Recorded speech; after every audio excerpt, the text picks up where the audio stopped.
Well, Pheona, thank you very much for giving us a bit of your time this evening. Your time, my time here, afternoon here in Washington. You are running to join the Judicial Service Commission in Uganda. Um, Yes. First, what do you think your prospects are? I know you were the former chairman or the leader, president perhaps, of the Uganda Law Society a while back, but talk to me about what your chances are to the Judicial Service Commission. Well, so at the beginning, this journey began in September last year, when the Electoral Commission of the Uganda Law Society called for nominations of members. So I was duly nominated along with 14 other candidates, and unfortunately, almost immediately, that my nomination had been announced to the public. The president of the Law Society announced that he had me denominated on social media, and we had nothing else from the EC, Electoral Commission, and having failed, I wrote letters asking for an explanation on what had happened, and the Electoral Commission ignored me, so I took the next route, which was going for judicial review. So the judicial review was successful. I think in December is when we got the ruling. Fortunately, the Law Society insisted on appealing and applying, and there's a back and forth that's taken a year now. And because they were still not willing to have me on, but after a while, they have decided to have the AGM and have the elections. They've withdrawn their applications. So as I speak, I have been given 2 weeks to campaign, while the rest of the 14 candidates have had a run at it for a whole year. So But do you think even with the 2 weeks, you have a chance of winning, especially since you were the former head or president of the Uganda Law Society? You are pretty known in Uganda. I think that yes, I'm known in Uganda, but it's not automatic because you're known. The candidates that are standing are very capable people. They're very skilled. They're also all well known. There are about 3 lecturers that have, the whole student body. But one thing I'll say is that I have a proven track record, having served as secretary, vice president, and president of the Uganda Law Society. And then I also would say that I served and groomed a lot of the young people that now make up the Uganda Law Society. In fact, I'm proud to say that the radical new bar is probably in power because I promoted young lawyers. So, but I also believe that the things I believe, for instance, the issue of fighting for the independence of the judiciary, fighting for a more transparent, a more accountable judiciary, ensuring that there is more discipline in the judiciary, ensuring that there's transparency in recruitment, ensuring that there is independence in even the recruitment of judicial officers. These are values that everybody has known, that I've been consistently advocating for all through my time at the society. And these resonate with a lot of the population of the legal fraternity. And a lot of them know that if I went there, I would get the job done. Now, they might think the same things about the other candidates. What I have to do in these 2 weeks is just do my best and pray for a miracle. I understand. And also pray that the people that I have served, if these lawyers decide to give you a nod, yes, what should they expect from you, and what should Ugandans expect from the Judicial Service Commission? If they decide to give me a no. The nod to vote for you. Oh, the nod to go. Well, now the first thing I stand for is fidelity, faithfulness to the mandate of the Judicial Service Commission. This is a constitutional mandate that has existed for 30 years since the promulgation of the Constitution of Uganda. This October, ironically, our constitution is making 30 years. So fidelity to the constitutional mandate. We need to make sure that there is judicial independence, first of all, in the recruitment. And, some of the elements that promote independence are things like inclusivity. We've had consistently recruitments happening from only within the judiciary or maybe from the state attorneys. We've not had a lot of recruitments from private practice, from in-house counsel, from civil society, from other kinds of lawyers that you'd think about, academia. We've had a lot of exclusion of candidates of that nature. Not that they have not applied, but they've not been picked. The second thing is when we talk about the recruitment, the transparency of the process. When you look at our sister nation, Kenya, and the transparent process, I feel like the process is more, I know that their process is more inclusive of the public opinion and more transparent. And as a result, the people that come out are more accountable, are very strong because the public has already given them a nod. So I think that we need to increase the layers of sifting of these judicial officers. We've had such problems and mistakes have been made in the past that have led to us having acting judges. I don't know whether you've heard of that. So one of the things we need to eliminate is having such a porous and opaque system where we get a lot of poor quality leaking out because we've not done enough sifting. The last is accountability, to strengthen accountability and performance mechanisms, measurement mechanisms. We need to increase and see what is the judicial scorecard for judges. At what level do we discipline them, And even the discipline, equity should not only be done, it should be seen to be done, yeah? We should not just be transferring problematic judicial officers. There should be some consequences. We have a problem of graft in Uganda. We have a problem of poor. We used to do something in the Law Society, which was a peer review of judgments, Right. and this was causing pressure on the judicial officers to perform above and beyond their call of duty. And I think that I would, if I was in Judicial Service Commission, that's one of the innovative things I would do. I think I might be, if I go through, I might be the youngest. So, and remember, there are two positions. Right.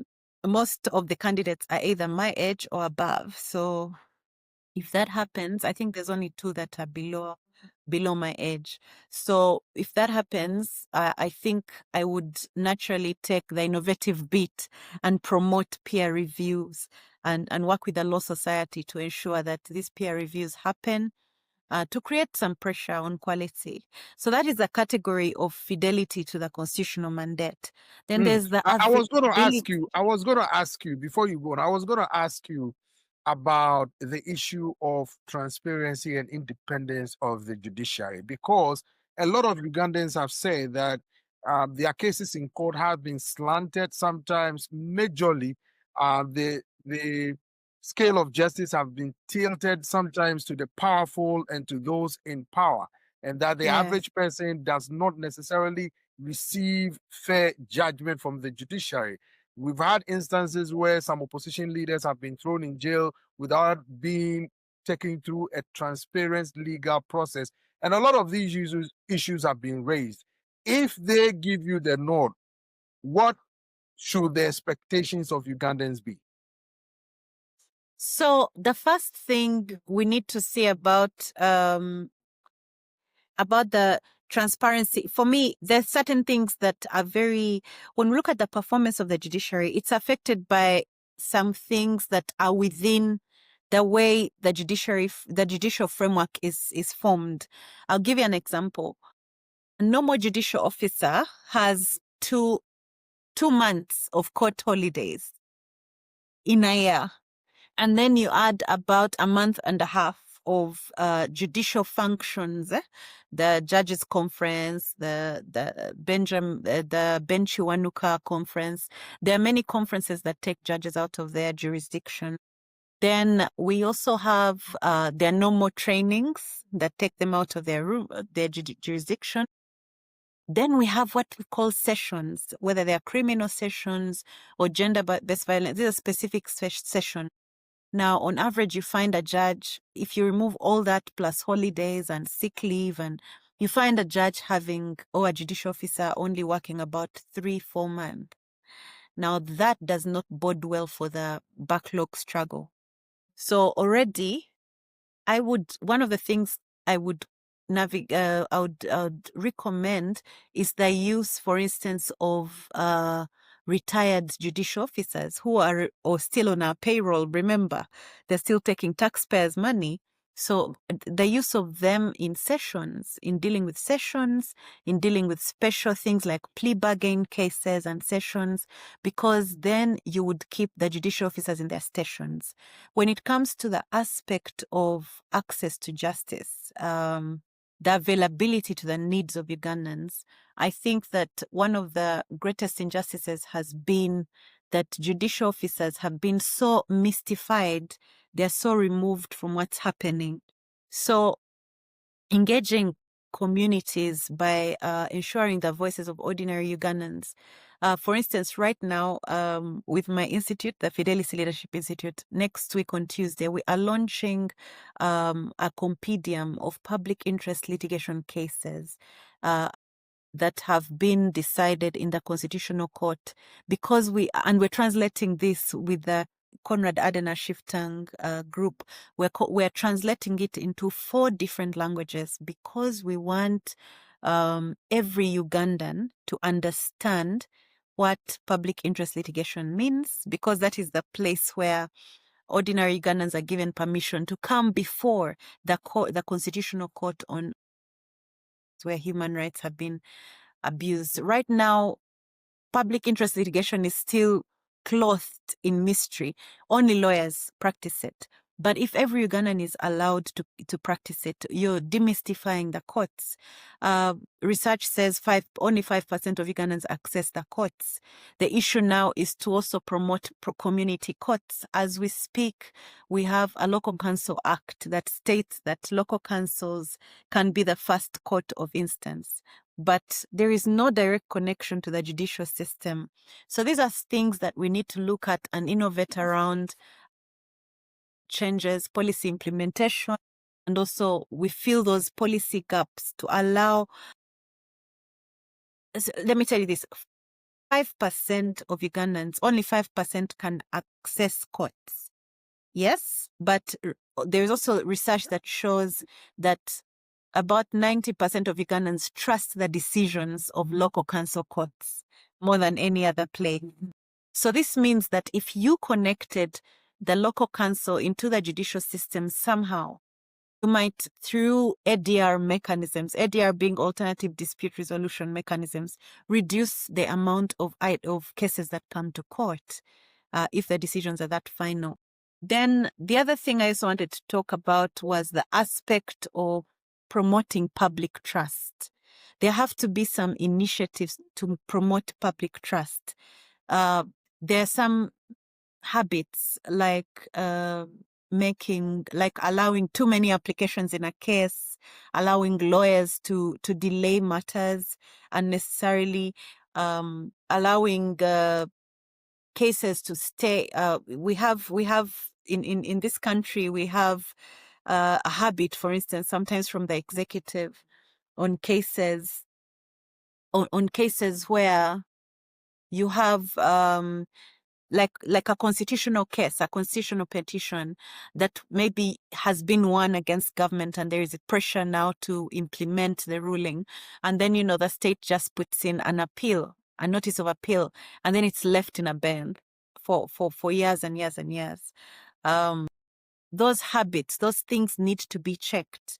That's why we need to increase accountability, building an ethical judiciary, because the issue of ethics is very important. The aspects of graft, putting a place where people can, a helpline for the Judicial Service Commission, where people can report directly to the Judicial Service Commission, because people have reported that, reporting things to the Inspectorate of Courts just might get a judicial officer at worst transferred, but no real action is taken.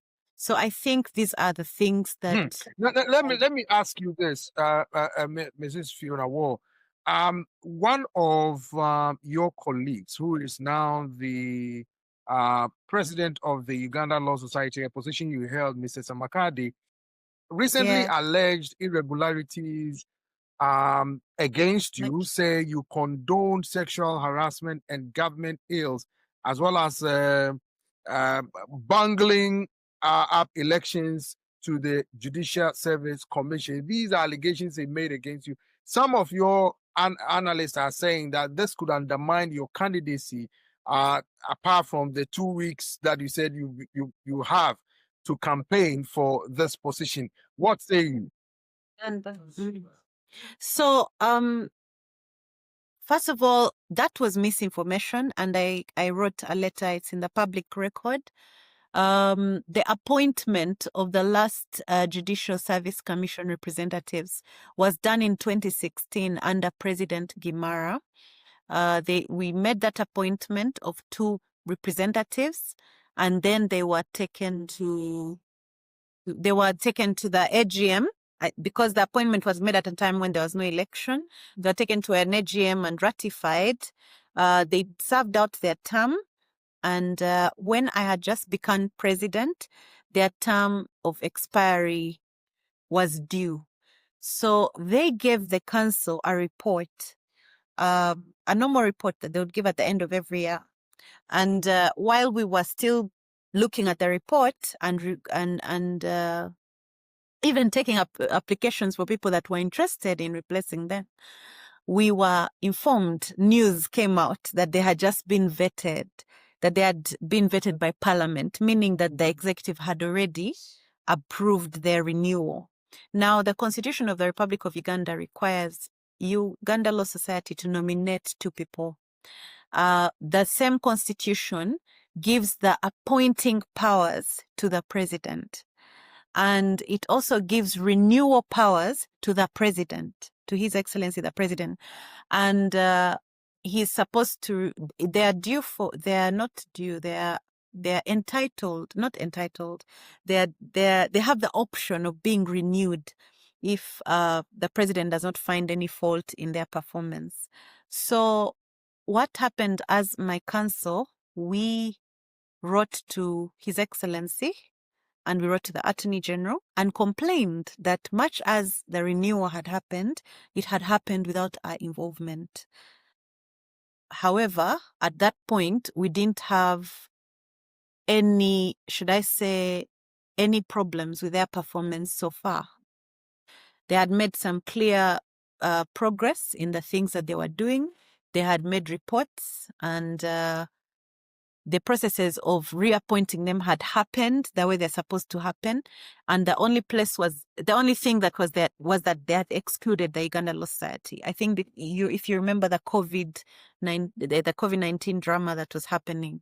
So we did. There's letters of protest on record, but at the end of the day, we could not undo this. So the issues of sexual harassment allegations, the only thing I can think of was a sexual harassment allegation in the Judiciary against, in the Attorney General's office, where one officer who had just been, I think, appointed judge, or who was being vetted for being a judge, somebody came up with allegations. We immediately got in touch and we tried to help. At that point, she was being represented by Chapter 4. We were very closely connected in that place. Earlier, just 6 months before that, we had instituted something called the Uganda Law Society anti-sexual harassment policy. We had launched it. We had actually gotten a lot of the big law firms to run with it, and immediately after this incident, we even had a rule of law convention on sexual harassment in the law society and in the judiciary. And one of the things that for us happened is that both as FIDA, I'm a member of FIDA, and as Uganda Law Society, where I was president, we tried to intervene. At the point, the victim, the alleged victim, was not welcoming to our approaches because she was already being represented effectively. Pheona, you're back. Yes, sorry. Right. Yes, so I I don't was know what saying, what happened to should you. they? Go ahead. Go ahead. Yeah, so what should they expect from me? They should expect a judiciary that's more accountable, that's more transparent, that's faithful to its mandate, its constitutional mandate. They should expect an inclusive process and transparent process of recruiting judicial officers. The judiciary exists for Ugandans. It should be representative of the kind of people that are going to come before it. We also need to have a very independent judiciary. This is a long journey for any country. We also see that even in the Western world, judicial independence is under serious threat. So they should expect a more independent judiciary because the Judicial Service Commission exists to emphasize and strengthen this. But they should also expect a more open. I am every institution I've ever served on will have to be open because I believe in transparency. I believe in learning. I believe in collaborating. I think that for too long the Judicial Service Commission has been acting in almost solitary in the way it's been acting. We need to see more collaborations. We need to see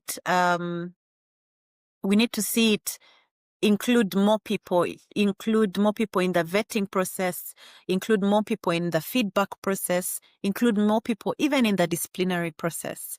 We need to see benchmarks with other jurisdictions on how to improve the strength, the quality, and the independence of judicial officers. But we also need to see innovative management practices, and those are the things I promise to do if I'm given this opportunity to serve on the Judicial Service Commission.